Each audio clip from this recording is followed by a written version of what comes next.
Welcome, everyone. My name is Susan Dernan, and I am the Administration Lead of the Mississauga Arts Council. We would like to thank you for joining us today for Day 1 of TD Culture Lab Explore Publishing Workshop, sponsored by TD Bank Group and presented by Mississauga Arts Council in collaboration with Courtney Park Writers Group and Mississauga Writers Group. The Mississauga Arts Council is dedicated to enabling the growth of the arts by creating opportunity and connection between artists and residents in Mississauga and beyond. Celebrating our milestone 40th anniversary this year, the Mississauga Arts Council is a registered charity dedicated to accelerating progress toward the attainment of our vision of Mississauga as a vibrant cultural community where arts and culture thrive. Our mission is to empower the arts economy by creating more opportunities and capacity, connecting artists to audiences and each other, and celebrating artists' achievements. We would like to acknowledge that the land on which we gather is part of the treaty lands and territory of the Mississaugas of the Credit and the traditional territory of the Anishinaabe, Huron-Wendat, Haudenosaunee, Ojibwe Chippewa, Métis, and most recently, the territory of the Mississaugas of the Credit First Nation, who are direct descendants of the Mississaugas of the Credit. TD Culture Lab Explore Publishing is a 2-day virtual workshop engaging local writers through informational webinars, panel discussions, and networking opportunities on the topic of publishing. Our workshop will explore all publishing forms, including self, indie, and traditional publishing. In this morning's session, we will learn all about self and indie publishing. So let's get started. Please welcome Mary Ellen Corosil of the Courtney Park Writers Group, who will introduce our speakers for the self and indie publishing portion of today's workshop. Good morning, everyone. Thanks for joining us. I have the distinct pleasure of introducing two people. The first one is Elizabeth Banfalvi, and she is going to be facilitating the presentation on self-publishing. And she is a self-help author. Her books have been self-published and are featured on Amazon and on Balboa Publishing. She is the president of the Mississauga Writers Group, and www.mississaugaWritersGroup.com is the website. And Elizabeth is also featured weekly in the Peel Weekly News. And if you want to reach her, her website is www.elizabethbanfalvi.com. Now I'm going to introduce Elizabeth, a special guest for this presentation. We have an indie publisher, and her name is Belynda Wilson Thomas. And she is a self-published author, and her book is featured on Amazon, and it's titled Secrets and Silence. She authors a blog called Belynda'sBooks.com, and she's a member of Toastmasters and of the Mississauga Writers Group. And she is currently working on her second novel, Secrets and Sorrows. And if you'd like to reach her, you can contact her at Belynda, BELYNDA Thomas, THOMAS @gmail.com. All right, I'll hand it over to you, Elizabeth, now. Thank you so much, Mary Ellen. It's very interesting to do these kinds of webinars so that people are more informed about the different variations in publishing. My books are all about meditation and were first published back in 2009 with an Ottawa-based self-help publisher. And when I say a self-help publisher, that means his genre was self-help publisher. And that's the difference with a lot of publishers do. I ended up removing my book from there and had my next 4 books printed locally. With my 6th book, I went with an indie publisher and I had to pay a fee and sign a contract. They wanted me to approve them rewriting my book because I wrote in Canadian. And I said no. Our group, Mississauga Writers Group, was started in 2013 because we wanted to give writers opportunities to meet and become published. It is also about sharing our experiences and pursuing our dreams through creativity, knowledge, and mutual respect. I'll talk more about my group just in a little while. Writing a book is a process, and knowing what that is important. Let us discuss the differences and what are our options. With self-publishing, you don't have to worry if your book is accepted as per genre, although some indie publishers will take most genres. The differences from my first slide, Susan. The differences with self-publishing, the author has more control over copyright ownership, sale price, technical, and design work. Copyright ownership is all about retaining the ownership of what you wrote and being able to submit part or all of it wherever you want. It is important to check where you are submitting so you know if you have retained the ownership. Check the laws on this. The author is responsible for technical and design work, including editing and formatting of book files. Listing your writing with a traditional or indie publisher gives them the rights to rewrite your submission, which you might not want that. A front and back cover are designed and the spine added for the number of pages. That's in a bound book.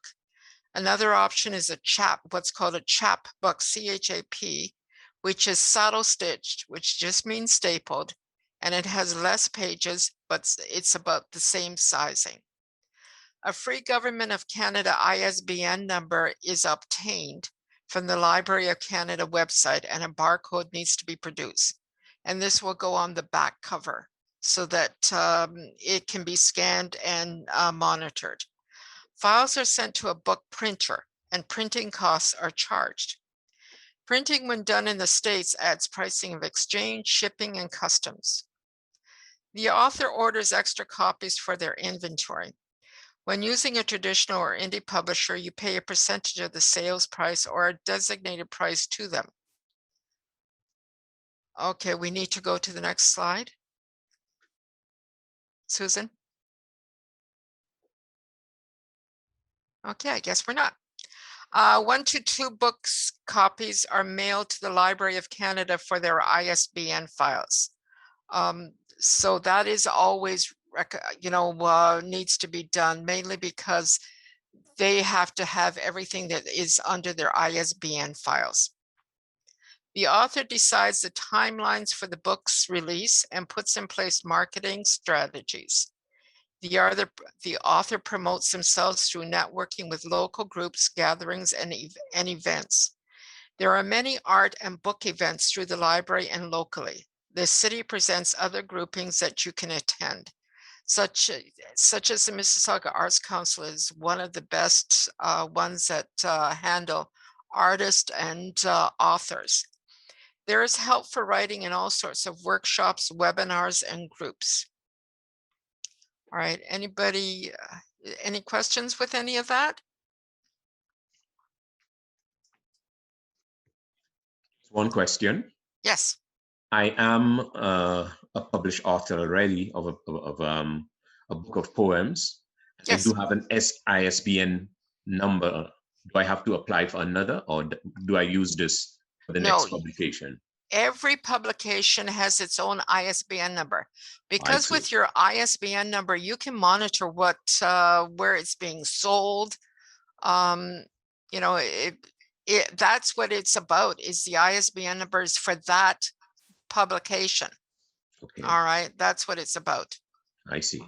Yeah, and it's free, and okay. and the other thing you have to realize, it's Canadian. It's not American, it's Canadian. So we always have to make sure that we send a copy. Only the first time it's printed, that's the only time you send it, so that they have copies. Okay then. Okay. Thank you. What is the financial, I've got one question here. What is the financial model for published versus traditional publisher? First of all, when you go with what we are stating here, a self-publishing, where you go straight to the printer, the financial, it's the cost of the book. How big is the book? How many pages? And if you want it in black and white or colored, is a different pricing too. The chapbook is much cheaper to print, but you can only get maybe about 40 to 60 pages in it. So you're not going to get the volume, a large enough or a large volume printed. The bound book is definitely more expensive, but you know what is you don't have to pay for the same things for the traditional. The traditional, first of all, you have to have the genre they want. Second of all, they're going to pay you only if they get revenue from it. All right, that's where you're going to, let me get the chat part up again. That's when you're, you know, some of them pay in advance, but you have to be a pretty well best-selling author to get that. And I know Anuba is here in here too. And so she's had, I know she's just had one published with a traditional publisher. And the other part about traditional publishers, sometimes it takes 2 years to release it. So there's an awful lot of different things. And what you should do is make sure you know everything before you sign on the dotted line. You do have to sign on a contract. And they're the only, and everything that, every copy that you want to sell on your own, you have to buy from them. You can't get it just printed. What are the requirements to obtain an ISBN number? You have to go to the Library of Canada and set up your account. And then they'll give you, when you start, they'll give you 10 numbers that are available. And then as you go along, you use up the numbers. And just like I said again, you have to send them a copy. You send them one copy if you print 50 copies. You send them 2 copies if you print 100 copies, and straight to the Library of Canada. Okay. Any other questions? Go ahead, Mary Rose. Do you want to ask me a question? Yes, Okay. yes, Go I'm ahead. Mary Rose. I was halfway through typing it to you, but here goes. With the editing process, how much back and forth is there? Or do you basically turn over your manuscript to them and they make the decisions about what stays, what is cut, what is changed? That is more, that is a traditional. When you're doing your self-help, it's up to you. The author does the work. You know, if you can edit your own work, that's great. If you need help, there are people out there that can do your editing for you. And and formatting and putting it together so that it can be printed, because don't forget, it has to be in a file that can be taken and printed, and it has to be PDF'd. Because if you send along a Word document, it's going to, you know, maybe readjust the pages. But realize one thing: when you're doing it as a self-publisher, you're only going to be paying for this at the first. All right. So at the first is when you get the completed book, and that's what's going to be printed. There's going to be a lot of, the author is going to be doing the work before it gets ready. And maybe some people don't want to be doing that. Then they go to a traditional publisher. Some indie publishers do help you with that. And they do have a variation on different services. But they do have what the traditional publisher has. And Belynda will talk more about this too from the indie publisher. But it has to, with a self-published, the author has to do the work or get somebody to help them do the work. Okay, and that at times that costs quite a bit, but you're only doing it at the first. You don't have to keep paying somebody. Okay, any other questions? Can I actually ask a question? Sure. Yes. Sure. Do you have a recommendation for self-publishing sites? I actually did publish just for family members a collection of some short stories that I had written. I used Lulu, but I don't know if there's preferable ones out there. Well, Belynda is going to talk about indie publishers, and she'll explain that more. But for self-publishing, Amazon is one. And like I said, those are the promotional sites. Amazon, I have mine with Apple Books, but that's an ebook. I decided to go to an indie publisher too with my last book, mainly to get my name out there. Okay, Because that was my 6th book. right. So Lulu's right. considered an indie publisher rather than a self-publisher? To tell you the truth, I've never heard of them. Oh, you don't know Lulu? Okay. Yeah, are they from the States or Canada? They may be an American-based one. Yeah. Yeah, a lot of them are. And like I said, Belynda will talk about more about the indie, or what's called another type is a hybrid. Okay. So, but she'll talk about the indie. But mainly what I'm talking about is writing your book and just getting it printed. Right. Okay. And nowadays it's a little bit easier to get that done if you have your own way of promoting it and getting yourself out there and selling your books, because there's an awful lot of ways you can do it privately, where it won't cost you as much as getting it done through a publisher, to either traditional or an indie publisher. Okay. It'll just cost you more doing everything. Okay. All right. There's another question here. I have used Matrix Management Consulting Inc. for my last 3 books. They are in Oakville, Ontario. Oh, interesting. That's a management consulting. This is Kathleen. Kathleen, can we talk? Can we talk, Kathleen? Yes, yes. All right. So it's a Management Consulting Inc. Is it actually, is it an indie publisher? Like an indie it's sort of an indie publisher, but your books are self-published and they provide the assistance with web page, anything that's involved in setting up your book. All right. I find them very helpful because I'm not really digitally inclined, so I find that their guidance is excellent. And what I was most impressed about was the product, the books, because all 3 of my books turned out excellent. They were picture books. And what's the name of that consulting firm again? It's on the chat there. Yeah, look Matrix Management Consulting, and you would need to speak to Cheryl Lubbock, Lubbock, but she's excellent. Okay. So you have to buy your books from them, right? That's right. Yes. All right. So this is an indie publisher. What I've done in my own is I've gone to a printer, and our next webinar on the 30th, I'm going to be introducing you to a local Etobicoke printer, which is Print One Graphic Inc. And Doug Mackey will be here, and you'll be able to ask him all sorts of questions. But I go straight to the printer. Okay, I do that with myself, and I also do that with my Mississauga Writers Group.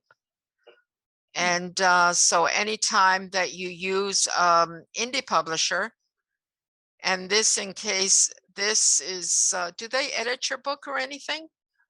They don't, they have an editor that makes changes, but you're responsible for the editing, but they do have an editor as well. And she hasn't really had to make too many changes in the work that I've had so far. But I often, I do a Kidlit 411 on Facebook, and it's like an exchange with other reliable authors, and we get feedback from one another. So you sort of, you polish it up before. Okay, all right. We started doing that in our writers group too, mainly because people want to have critiquing, to find out different things, but we don't go through the whole chapter or anything. We just go through sections just to give them an idea. Yeah, it's amazing now because there's an awful lot more indie publishers now that are Canadian, that are local. That wasn't always the case. And especially many years ago, 20, 30 years ago, to be self-published would be like, really? You can't get a publisher to, do the work for you, sort of thing. And that was the way it is. And now it's opening up more for writers to find places like this and use them and be able to get their books published quite easily. I find the pandemic has really brought out a lot of people's creative writing. In fact, the Star, they used to post the children's books, the bestsellers, but they don't anymore because there's so many in the market now. And I find that a lot of times it's about the marketing, unfortunately. Yeah, it is. But you've also got to realize that who knows what the best-selling type of book is? True. Children's. Everything that we're talking about now also includes autobiographies. Say it again. Everything that we're talking about right now, does that also include autobiographies, or is that a separate thing altogether? Famous people, yes. Oh, you mean autobiographies of, you mean you write books, autobiography, or what? Well, that's the book that I'm trying to write right now. Okay, well, if you go to a traditional publisher, it's a genre. Okay. So depending on the type of book that you write, and there's basically 3 different styles of book. There's one that's informative, that talks about a topic or whatever. Another one that's narrative, that tells a story, either fiction or nonfiction, or opinion. And a lot of people have opinions. But you have to realize that publishers, especially traditional publishers, do not take all genres. I can't go to the big publishers because mine is all self-help. Right. And they won't accept it because that's not the type of book that they want. But like I said, now it's getting easier to find somebody that will publish your book, either as an indie publisher or as a traditional publisher. All right, so I've got another question. I think all the indie publishing is great, but I think the art of editing is dying. I've read supposedly professional published books that make me itch to take a red pen to it and send it back to them. You've got to realize that editing is a form of art too. I've had people that have said things about my books, but that isn't the way I want it edited. And the one thing that was great about me is I'm older, so that they really taught grammar and punctuation, and it was hammered into our heads when we were in public school, not even high school. So, let's face it, that's a dying art in the schools now. So editing, you have to really know who you have as an editor. Because mine is, like I said, it's meditation. You can't just say, okay, I back down.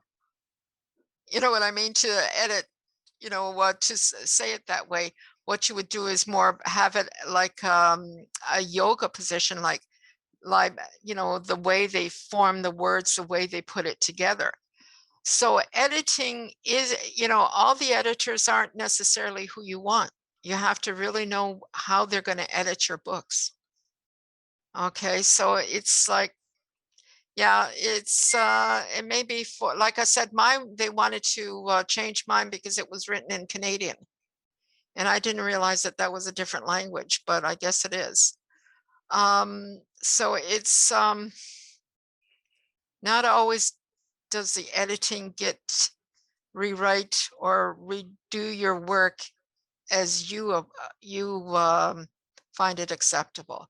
So you really have to be careful of that. And the formatting too, everything you have done with your books, you have to really know what you're doing and know how you want the finished product. Okay, okay, another question. Is it a memoir you are referring to, an autobiography? It depends. A memoir can be, actually a memoir is only certain times. An autobiography is usually a lifetime. So that's the difference between a memoir and an autobiography. It depends on where, Jermaine, you were the one that was doing the Yes, I was. autobiography. Yeah. Yeah. Are you doing your several years in your life? Yes, I am, because I'm a musician, and Okay. I had the opportunity to go overseas for 15 years, or in Asia, Europe, and the wonderful. Middle East. So I Yeah. have hundreds of photos. I'm also taking it to, I'm 67 right now, but I started when I was 16.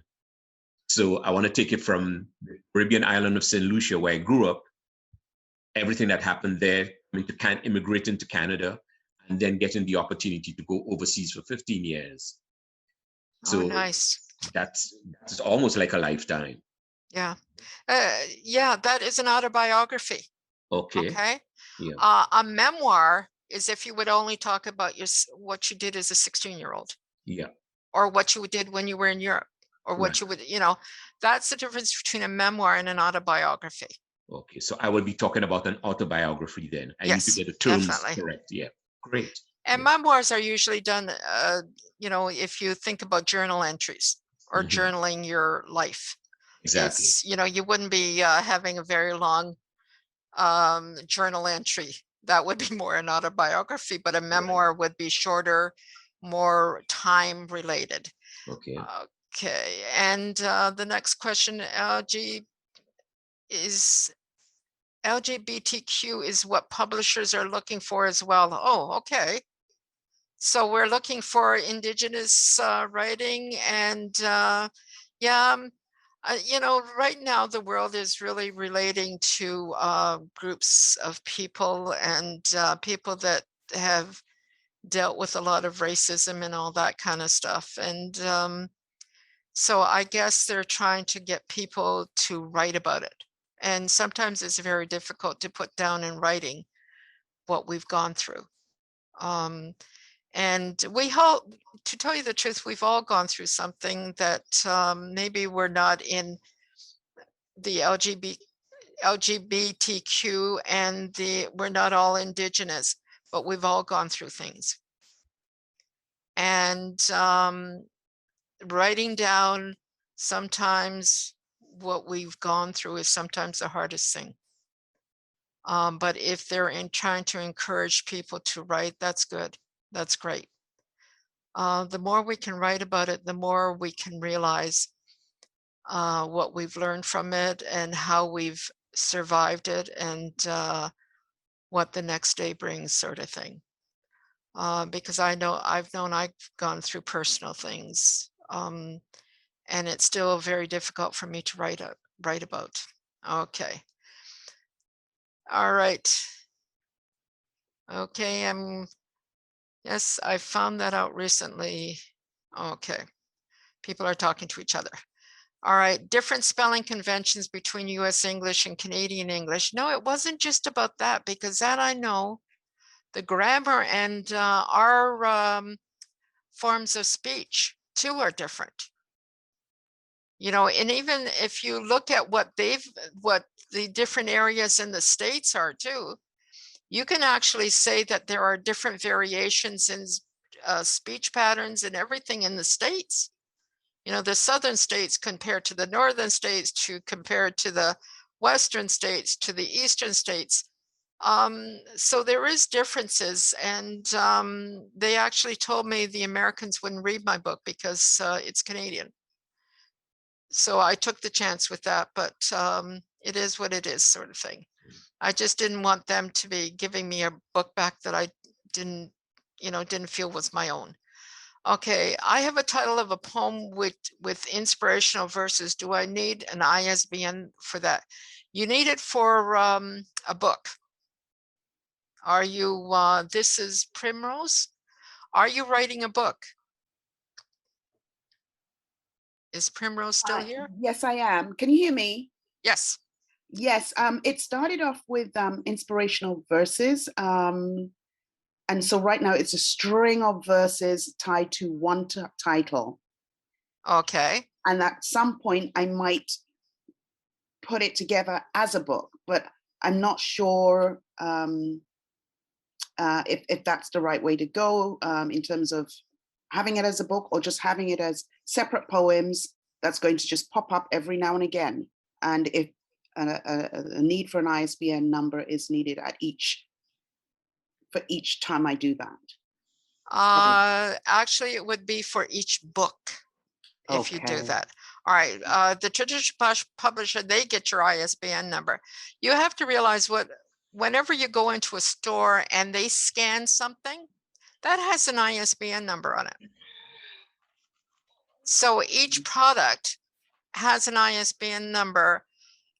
So that's what I mean by a book. When you write a book, when you want it, the other thing about an ISBN number too, it gives you the copyright. It says that this ISBN number is the copyright of so-and-so. All right, so that's the other thing you have to consider too.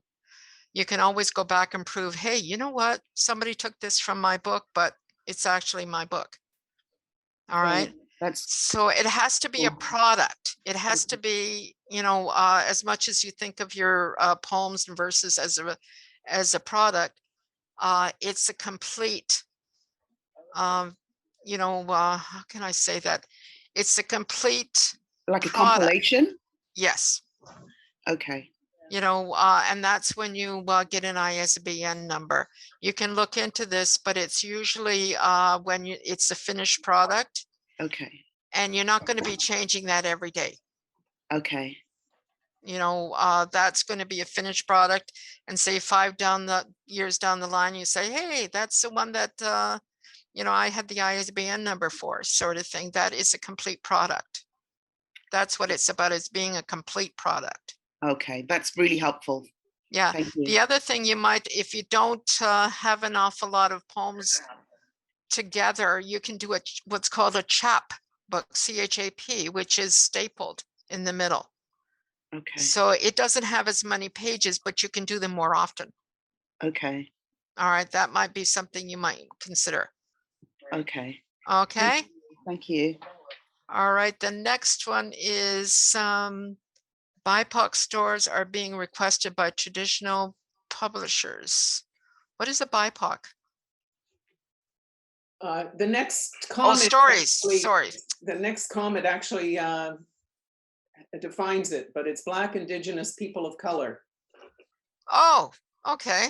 Yeah. Thank God I came here so I could learn something. Yeah. All right. Yeah. It's like I said, they're trying to get people to write about what they've gone through. And sometimes that's the hardest.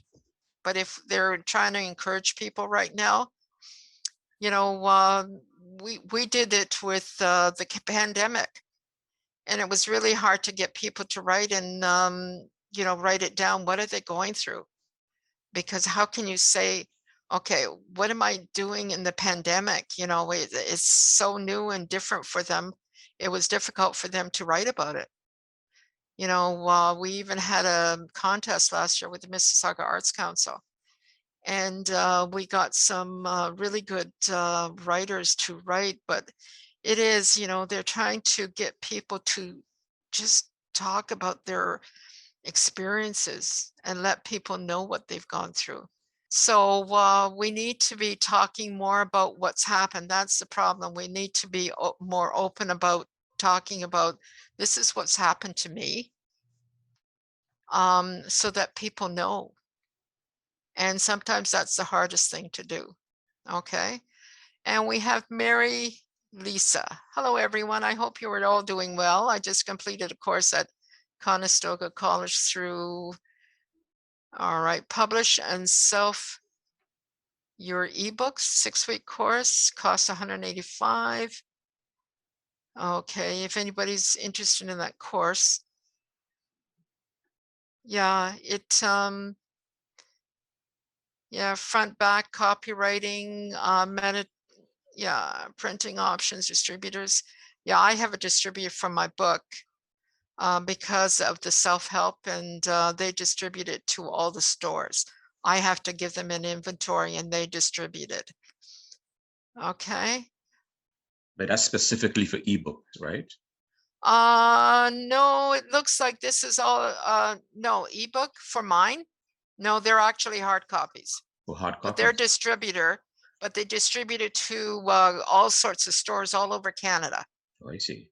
You know, they've got a catalog, you know, stores can order it from them. So that's a little bit different. They're just a distributor, Okay. you know, so I have to give them my books. Okay, Elizabeth referred to Mississauga Writers Group to a writers union from writers union from Canadian Alberta branch.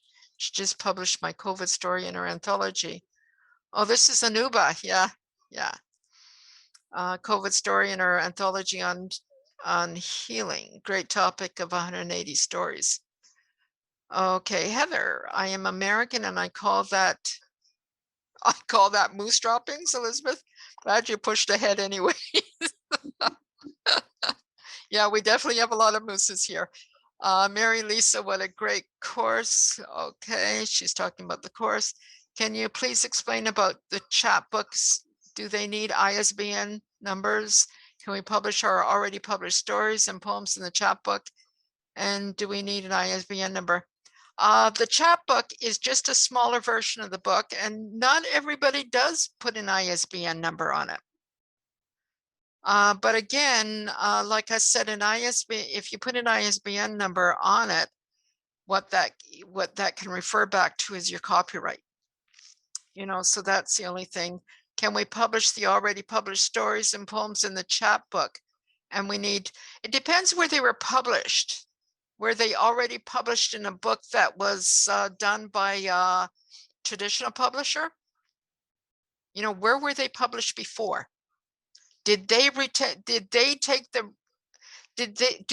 own the variation of where it was published?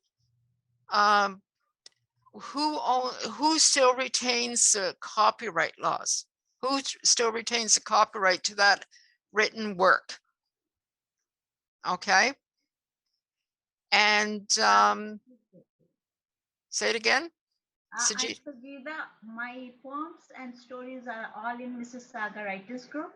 Yeah, but you retain your copyrights on that. So it, you know, like you can put it wherever. Okay. We may have had it, but you can do it wherever. Okay, good, Sajida. Mary Rose, my question drifted past, so I'll try again. How many copies do you find you are selling of your self-published books? It depends. You know, some of them are popular. It just depends where I take them. I have the distributor for my first 5. And I've, you know, yeah, Apple Books, which was an ebook, I had 90 sold in a year. So that's when they first came out. And, you know, my books are all, like I said, about meditation, but it's about the how to do meditation. It's not about different talking about different meditations. How do you, just giving you a list of all of them. And we're almost at 10:45, which is Belynda, which is all about indie publishing. So we're going to have to cut this with the last question. What is the main advantages of ebooks? You know, ebooks are very popular right now, especially because people have the iPad, and Kobo has one. A reader too. So there's different readers. It depends on what you want, especially if you're traveling a lot or not able to carry the weight of a book. You know, because books get kind of damaged when you're, carting them here, there, and all over, sort of thing. I still like a book. I still like to have the feeling of a book in my hands. You know, Second but that's that. I second that. yeah, that's me. You know what I mean? Yep. So it's ebooks. It's good to have both variations of a hard copy and an ebook for people who, if they like an ebook better, then they can buy them. Okay. And they're much cheaper. You know, they're $1.99 or, you know, within dollars, whereas an actual hard copy book is a lot more expensive. Okay. Thank you, everyone. Wonderful questions. I'm now going to give you over to Belynda Thomas because she's going to talk about indie publishers. And you can ask her a lot more questions about what the difference is and all that. Okay, Belynda? Thank you, Elizabeth. Good You're morning, welcome. everyone. Thank you for that warm introduction. And today, like Elizabeth said, I'm going to talk about indie publishing. So Darren Hardy, in The Compound Effect, tells us that a daily routine built on good habits is the difference that separates the most successful among us from everyone else. And one enterprise where that makes a huge difference is in writing. So how many people worry about the stigma of self-publishing? How many of you worry about the stigma of self-publishing? We worry people will think that our book is not good enough for a traditional publisher. But I found a list of authors who initially self-published. And I know that I, for one, would love to be in the company of these authors. Did you know that Charles Dickens originally self-published? Jane Austen self-published Sense and Sensibility. When she realized that if she didn't put the money up, it was likely to not get published, she self-published it. And she made £140, which would be about £5,000 in today's pounds. The Tale of Peter Rabbit by Beatrix Potter was self-published. And it has gone on to sell millions of copies in hundreds of languages and is still in print today. The Joy of Cooking by Irma S. Rombauer. She self-published that in the 1930s with $3,000 of her own money. Rich Dad, Poor Dad by Robert Kiyosaki. In 1997, he was sick of being an employee and he self-published his book and started an empire. That book has sold over 26 million copies. The Shack by William Paul Young. 50 Shades of Grey, E.L. James. The Celestine Prophecy by James Redfield. Chicken Soup for the Soul by Jack Canfield. Still Alice by Lisa Genova. The Martian by Andy Weir, which was made into a movie starring Matt Damon. It begs the question, would these authors have done as well if they didn't take their career in their own hands? How do we know that a large part of their success isn't that they started out self-published? They wouldn't take no for an answer, and they became very successful. We have the idea that self-publishing is the lesser choice. But what if that isn't true? The reason an author self-publishes is because they can't, usually, is because they can't get a traditional publisher to publish their book. They're not a celebrity. They're not notorious. The book is not controversial. But that does not mean it isn't a good book. And it doesn't mean that if readers can find that book, that they will not read it, love it, and recommend it. Self-publishing is the avenue that we can take to let readers have the opportunity to find our books. What if self-publishing means you have to believe in your book? And believing in your book makes you take that next step. And taking that step tips us in the direction of success. Now, most of us would take the $1 million advance and we would hand over our book and they would edit it how they wanted. And they would put the cover on it that they pleased. And they would put it out into the world. But if no one gives us that offer, we can take that book. We can edit it. We can put the cover on it. We can do the interior, and we can upload it to platforms and see if it will sell. So, what is indie publishing? So I'm looking online, I'm trying to figure it out, and indie publishing is any form of publishing that doesn't rely on the 5 big publishing houses. Indie publishing is a broad term that is more and more being used to describe self-publishing, and that is the way I am going to use it today. The world of publishing is an ever-changing landscape. At one time, there was nothing but small publishers. And then they bought each other up, and pretty soon you have the big 5. And then the small presses were considered indie publishing. So sometimes when people talk about indie publishers, they mean small presses. And when they talk about indie publishing, they are talking about self-publishing.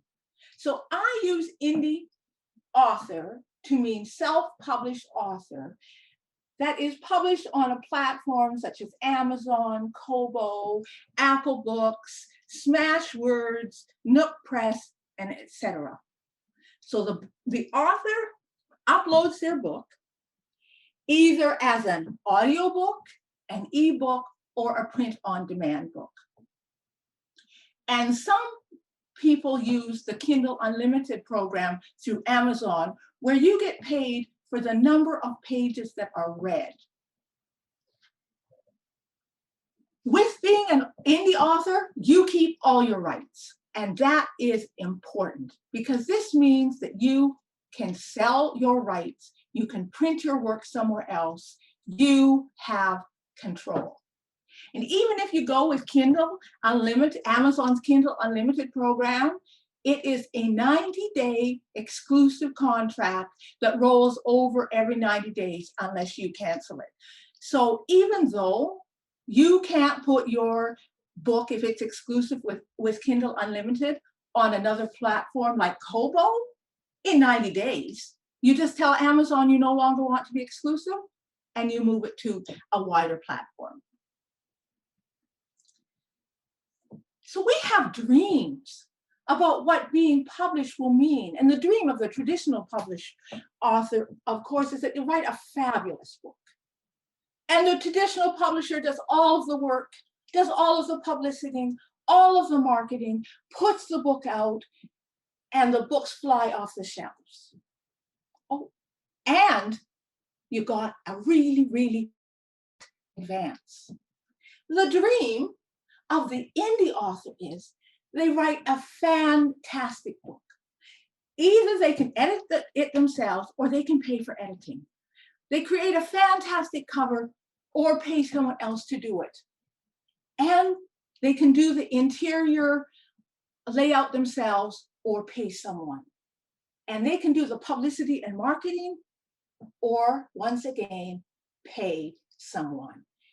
And when that book is uploaded either to Amazon or Kobo or Apple or all of them, the book's sales go through the roof. Now that is the dream, but it is not what happens for most people, whether they are traditionally published or self-published.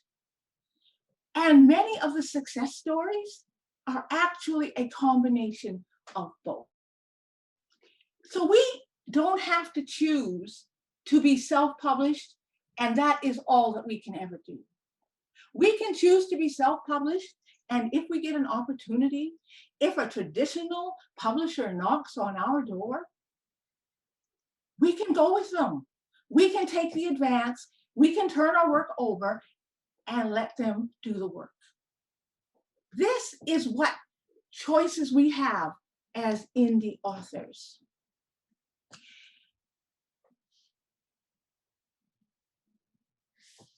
So one of the benefits of being an indie author is we have control of our books. and our career. And we are not tied into contracts that may limit our rights or opportunities. A publisher can't tell us they won't publish our next book. They can't tell us that our book will be out of print forever. Self-published authors have never had such easy platforms to sell their books. But we still have to find a way to make our book stand out from the crowd, to garner readers, to create a following, and create a catalog of books.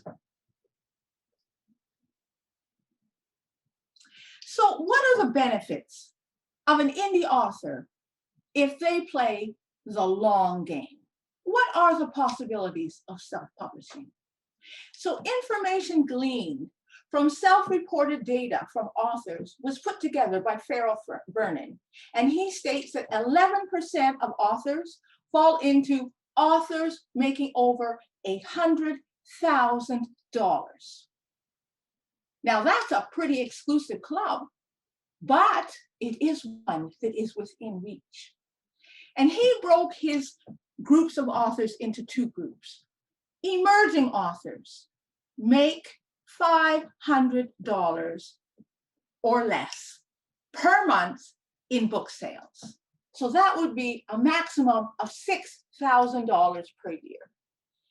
And 100Kers, of course, make $100,000 per year in book sales. So let's compare the difference between these two groups of authors. Number one, it takes time to become a successful author. Haven't we all heard that overnight success is about 15 years?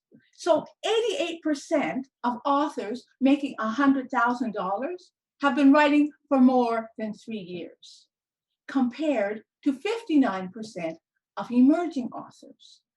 It takes time to build an audience for our books and time to build a catalog of books. Indie publishing is a viable path to success. And of the respondents on this survey, 5% were traditionally published. James Patterson did not take this survey. Of the 100Kers surveyed, 72% were indie authors and 28% were hybrid. Hybrid meaning there have been both traditionally and independently published. A higher percent of hybrid authors are among 100Kers than among emerging authors. And fewer than 700 of the big 5 authors who debuted in the last 10 years are now earning $25,000 a year or more on Amazon. And that's from all their hardcover, softcover, audio, and ebook editions combined. Over 1,600 indie authors are currently earning $25,000 and more. The question arose, is it better to publish only on Amazon or go wide? And there does not seem to be a definitive answer. He didn't come up with one, and I haven't been able to find one in my research. So if you only go with Amazon, you have the opportunity of being part of their Kindle Unlimited, where a reader can read part of your book and you get paid for every page that they read. And some authors swear by this. They get a lot of their royalties from people who just read their book through the Kindle Unlimited program. And other authors say it isn't doing them any good at all. So one of the things we can perhaps do if we have at least 2 books is have one go wide and have one only on Amazon on Kindle Unlimited, and we can see for ourselves what is working better for us. Now his 4th point was the 100K authors, they have professional covers and they pay less than $1,000 to have them created. And 96% have professional editors, and almost 20% of the Emerging authors edit the books themselves. 20% of 100Kers pay between $500 and $1,000, and only 5% pay $2,000 or more for editing. 100Kers use paid marketing techniques and handle marketing themselves. And for both 100Kers and emerging authors, 90% of them report doing all of their own marketing and publicity. 76% of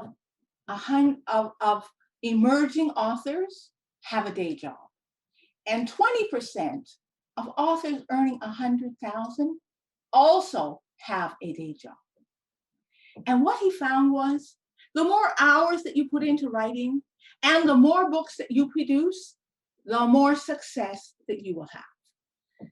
Emerging authors spent 19.8 hours per week writing. 100Kers spent 28.6 hours per week writing. And the 100Kers on average have 30.3 books in their catalog. Emerging authors had an average of 7 books in their catalog. The minimum amount of books that the 100Kers had in their catalog was 7. So the sad truth, or the reality is, one book is not going to make you rich. And it doesn't matter how it is published, unless you are one of the very, very lucky, or you're already a celebrity. So if indie publishing works so well, and you make so much money because the royalties are higher, why do some successful indie authors go for traditional publishers for subsequent books? Well, most authors want to write. They don't really want to be out there marketing and publicity and editing. So when they get a chance, like for instance, 50 Shades of Grey author E.L. James, when she got the chance to hand it all over to a traditional publisher, she was happy. Even though she may not make as much money as if she had stayed indie, she doesn't have to look after all of the minutia and the heavy lifting of publishing. So for many authors, indie publishing is the first step. It's what gets them in the game. It gives them a platform to develop a readership and a catalog of work. So you can see that we don't have to choose between being an indie author and being a traditionally published author. But you can't just decide you're going to be a traditionally published author because there is a gatekeeper at the door. So when you find that that gate is locked, you can go the indie route, and then you can see that with your own hard work, ingenuity, marketing, publicity, etc., you may get that door opened. But if you just keep knocking and don't bother to do anything, maybe no one will ever find the great book that you have written. And how sad is it when people are looking for great books? So what is an indie author? I think an indie author is a mindset. And when you develop the indie mindset, you say, okay, I've written something and I think it's good enough to put out there. And we quit going and looking for validation, saying, please, please, I beg you, please publish my books. No, we have decided that we are willing to do what we need to do to get our books out there, and we are willing to create partnerships that will help deliver the best possible books to the most amount of readers. And that may mean working with an agent, and that may mean working with a traditional publisher. It may mean going to a trade publisher to get books printed at a cheaper price if we have an avenue to sell them. Maybe we sell books at conferences. Maybe we sell books at meetings and flea markets. Indie publishing is what can open the door. And I hear so many people on my Facebook group saying, well, I don't want to be an indie publisher because it just feels like I've failed. But if you aren't willing to take the chance of putting your own work out there to be found by readers and perhaps by publishers, you may be selling yourself short.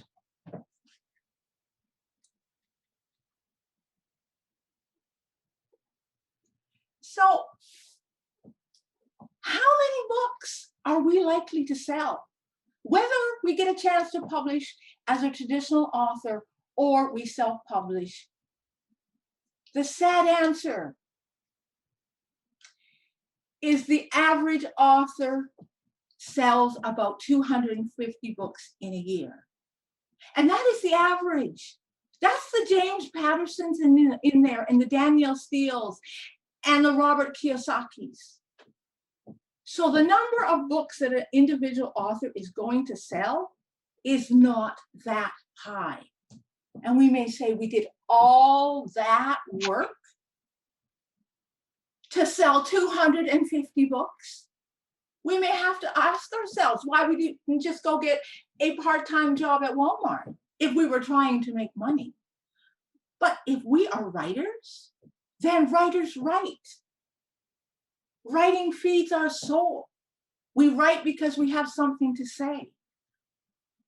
And we have many authors who are still being written today who didn't necessarily make it big in their own lifetime. So it can't only be about the money, or it shouldn't only be about the money. We don't know what we have written or what we are capable of writing. We don't know if our best book will be our first book, our 10th book, our 20th book. Unless we complete the book that we are doing now and put it out there and get busy on the next one, we are stifling our creativity. So if we are writers, we must write. And we need to leave the reviewing to the reviewers and the sales to the sellers. And one of the pieces of advice that I got off the internet was, you probably can't afford the amount of editing that you need. So do the best that you can, put your book out there, and write your next better book. And I think that this is what a lot of us can do. And this is what we need to count on. We can try and network and find publicity and plead and beg people to buy our book. But what we need to do is put our book out into the world and let people find it. Once we have written them and published them, at least we have made them available to be found.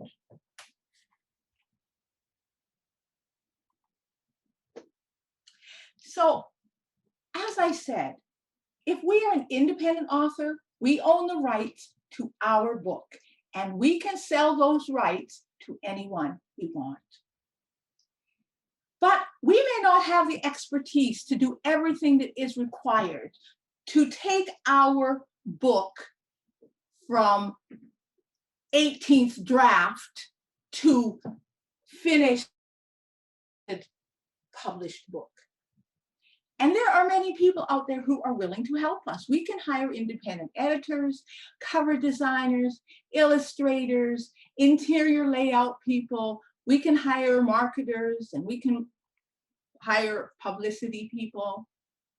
Or we can go to companies, which I call indie assist companies, and they will put a package together for you. And you can pay them, and they will do all of the work that you maybe feel you can't or aren't able to do. And And of course, you need to know, what are you expecting from that company? And are your expectations realistic? Because nobody, no matter how much money you spend, can promise and deliver on the promise that they will turn you into a best-selling author. That is not a realistic expectation. That is going to come down to luck and the stars aligning. What they can do is they can put together a book using the amount of money you're willing to spend on editing and cover design and your interior layout, help you upload it, help you get it printed.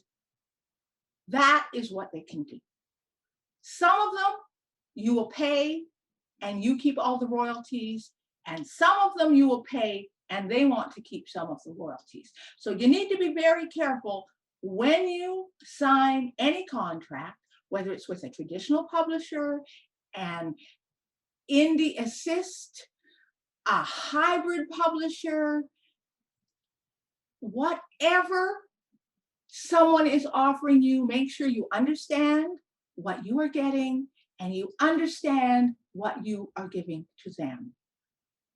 And don't do what so many seem to have done. They get so excited that they've been given an offer. They quickly sign on the dotted line before the offer goes away, and then they live to regret it when they realize what they have signed.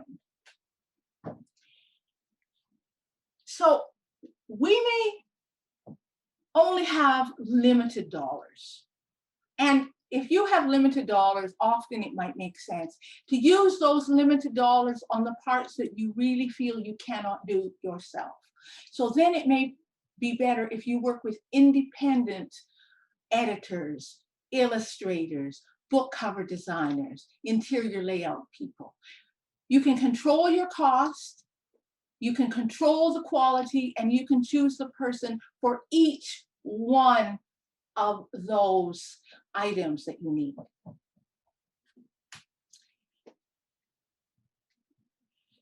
So one of the big things you have to realize, if you're an indie author, you're paying all the costs, all of them. But you keep the rights and you get all the royalties. Now, when we can upload our books to the platforms, Amazon, Kobo, Apple Books, etc., for free. They do not charge to put your book on their platform because they are getting a piece of your book every time it sells, and you are getting a piece. So you do not have to pay to put your book on their platform. And depending on which platform you go with, and depending on how you price your book, you can receive 70% of the royalties on your book if it's an ebook priced between $2.99 and $9.99, on Amazon at least. So we have avenues to self-publish and companies offering indie-assisted publishing, hybrid publishing. So why wait? We can build our own writing career. Instead of starting out with a bang and a big advance, which you have to work off anyway, we can start earning royalties and perhaps make more over time than what an advance would have been. And it might not seem like much when your royalties come in monthly on 1 and 2 and 3 and 5 books, but they add up. And as time goes by and our readership grows, we can build it into something. So year 1, you're getting royalties on 1 book. And if you write another book in year 2, now that's royalties on 2 books. And if you can write a book a year or a book every 2 years, in 10 years, you might have developed a readership and a catalog where the royalties coming in have added up to something. So if we're planning to be a writer over the long haul, this is where indie publishing works the best. Now, there is an essay written in 2008 by Kevin Kelly on 1,000 true fans that tells us that all we need is true fans of our work to make it possible to earn a living from it. And it was that essay that made me think that I would self-publish. 1,000, I could maybe do 1,000. And I think that we need to think, trying to be a bestseller, trying to get 1 million people to read your book, wow, that's daunting. But 1,000 people, that essay is still on the internet. And I urge anyone who is wondering about how self-publishing could work for them, that essay is not necessarily about self-publishing, but it was about indie music, in taking your control of your own career and building your own fan base and your body of work.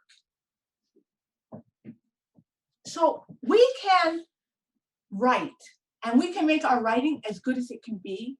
We can put it out there for the world to find, and it might be found, and it might not be found. But there are no guarantees. Only 50% of businesses survive past the 5-year mark. But many people still dream of opening their own business. If we're an indie author and we're indie published, it's our own business. We're the CEO. And our books are an asset that we can pass on to our heirs. And they receive the royalties even after we are gone. These books of ours, they're ours. We can slap a new cover on them. We can sell them as a collection. We can write a sequel. We can create a series. We can sell the rights for movies. We can have them translated into other languages. And if you ever want to know how important it is to keep control of your own rights to your intellectual property, listen to Dolly Parton talk about how she's kept control of the rights to her music and what it has meant for her career. So what we do have control over is what we write, the services we pay for to make our book the best it can be, and deciding to self-publish. We don't know where something will go, but it will go nowhere if we don't start. We need to look at our writing as something that we are creating and we are controlling. If we get the opportunity to be traditionally published, we can take that opportunity. If we feel that it would be better for us to remain as an indie, we have that choice. Self-publishing is not a path that limits our success. It may be the path that helps us grow to see if success is possible. Is there a market for our book? And if we don't get many sales for our first book, we can still put our second book out there. But if we were with a traditional publisher and they don't see enough sales, often they will not publish second and subsequent books.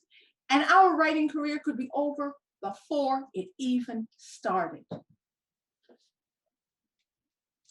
So the final thoughts that I would like to leave you with is,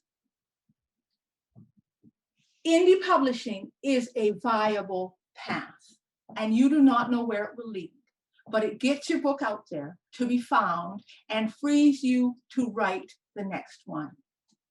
Do not give up your day job, and do not quit writing.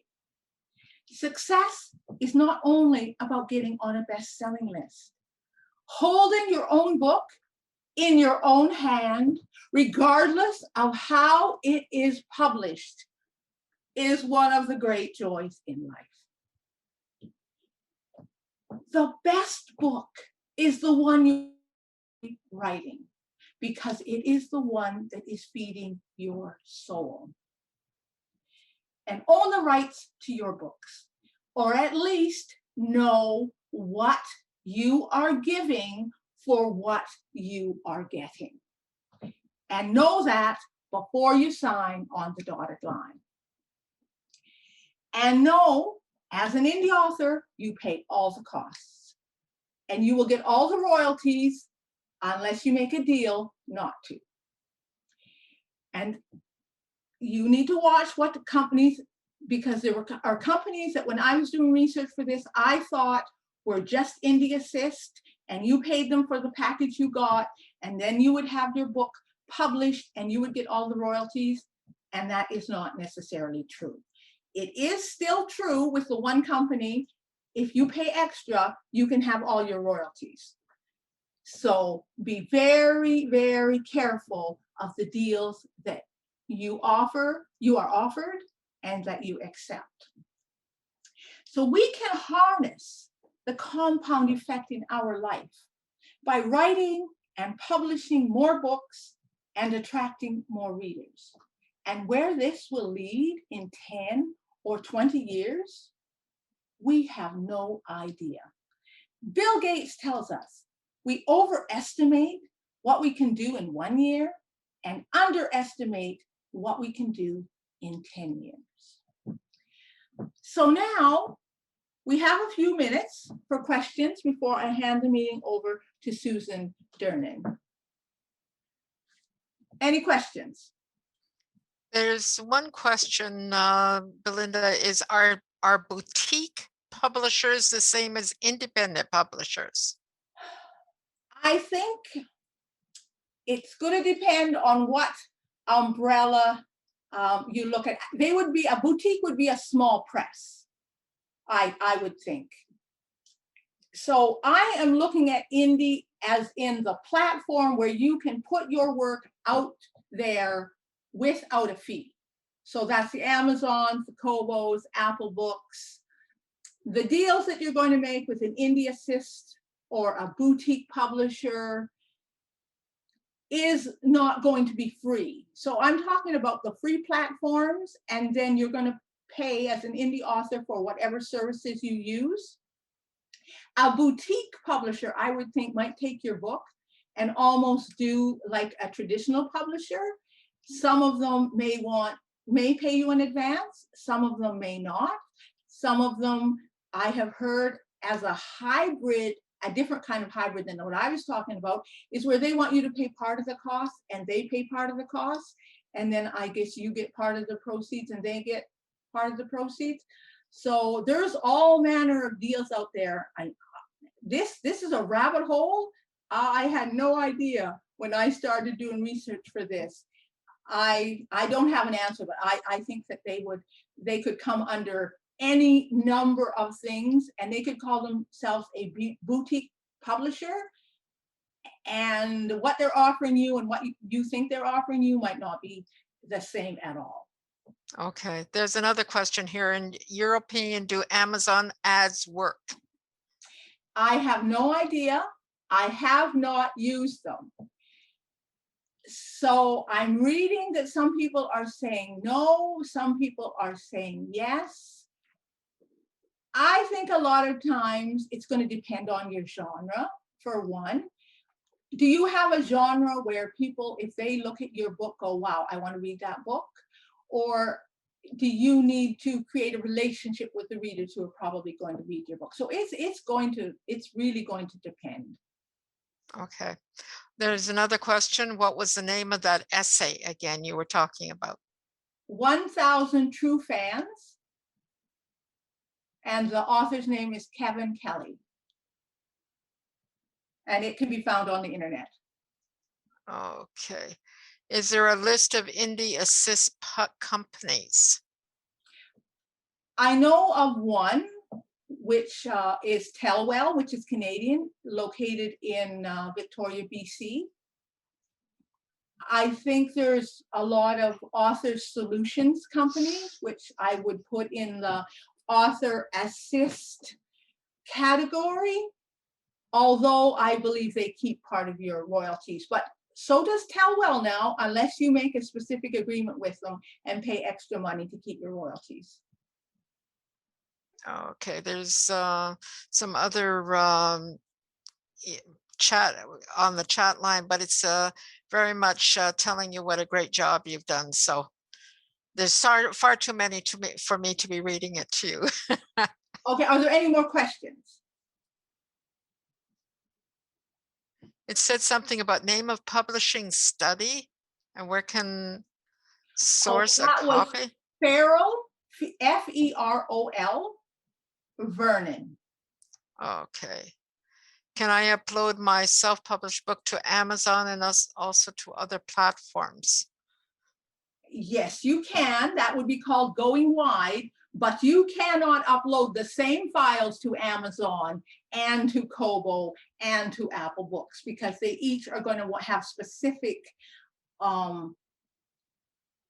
ways that they want them done. So you will have to set it up for Amazon on their site, and then you'll probably have to set it up on Kobo and Apple Books.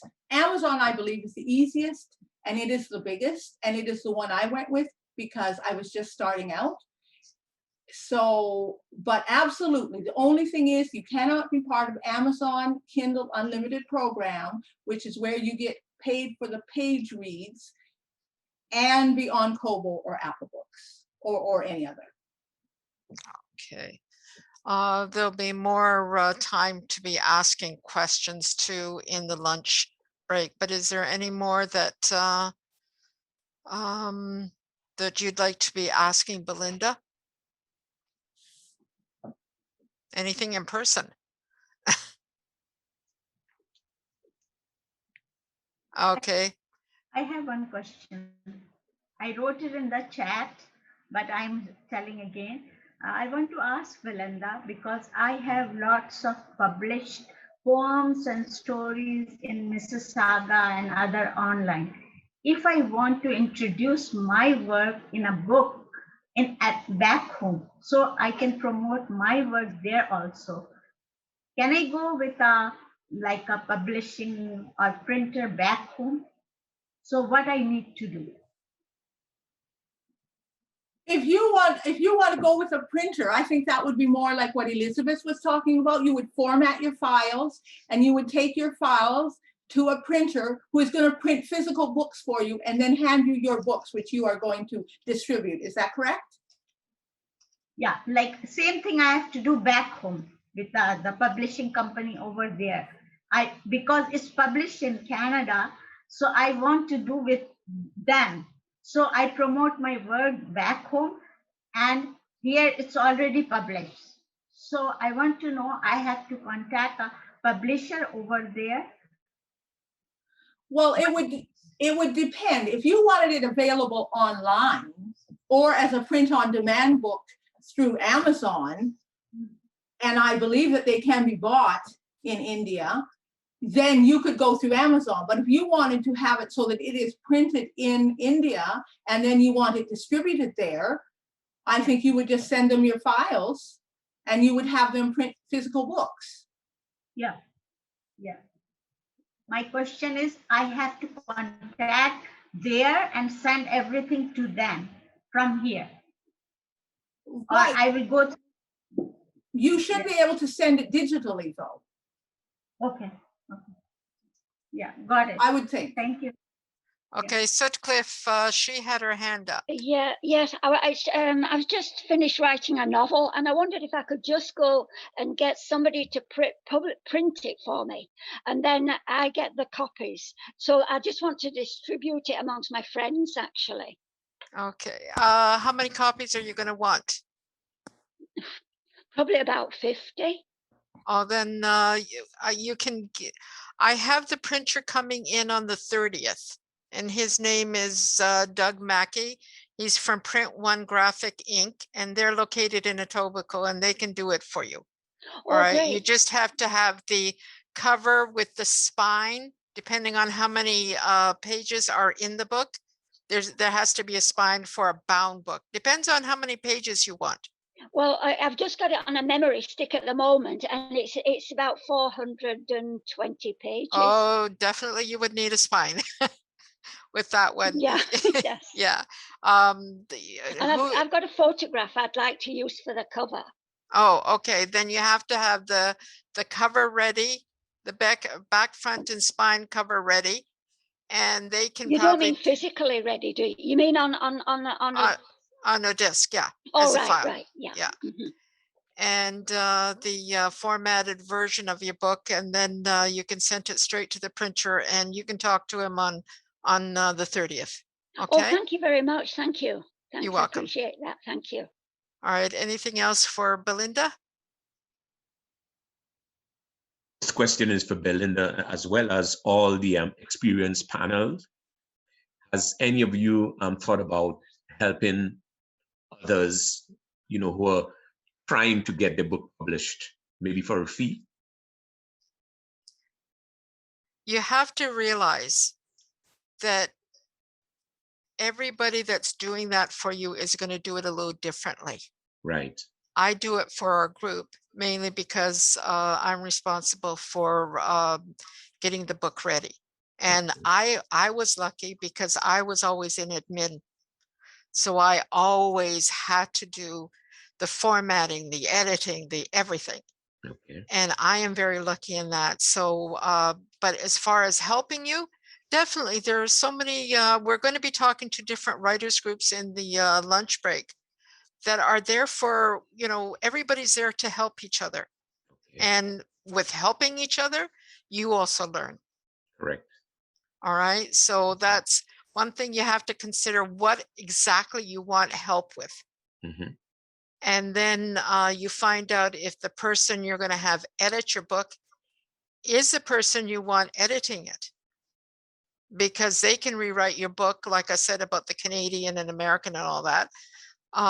You have to look at how they are going to edit it. In everything, it's buyer beware. Correct. Ask a lot of questions, find out what they're about. And Belynda said it in so many ways too. You just have to be careful because it is something that is yours. Right. And you don't necessarily want everybody to be rewriting it in different ways. What about you, Belynda? Anything to add to that? I would agree. I think a lot of the people who are making the money in writing are doing exactly that because they found that there's more money in helping authors to turn their books into books than there is in actually writing their own book. There's a lot of help out there. Just be careful that you know what you're paying for and you know what you're getting. And as Elizabeth said, make sure that the editor is going to make it still sound like you. I mean, you don't want your book, all of a sudden it sounds like Sarah Oliver's book. You still want it to be your book. So a lot of help. The writers group has been one of the best things that I have done to help me, for the encouragement, the questions to ask, because there's a lot of things that you might not get. Questions that you can ask people who've already gone down the road that have nothing to do with a service that you would pay for, just questions that you want answered. Like I asked someone in our writers group because I had some Indigenous characters in my book and I was beginning to wonder that it's maybe not the time to do that. And I took them out. But I could talk to someone about that. So things like that, join a writers group. I would say for starts, and we have had editors come and speak to us at the writers group, and it gives you a good idea of who is out there that you can pay for services, what type of prices is reasonable to pay. And there is a lot of help. Some of it is free, but not much. Okay. Thank you. Thank you so much, Elizabeth and Belynda. This was a very informative presentation. I would like to extend a thank you to today's sponsor, TD Bank Group. The Mississauga Arts Council would also like to thank Courtney Park Writers Group and Mississauga Writers Group for their involvement in the development and presentation of this workshop. We hope that you have enjoyed today's workshop and look forward to seeing you on April 30th for day 2 of our TD Culture Lab Explore Publishing workshop. Thank you so much for joining us. We hope you enjoy the rest of your weekend.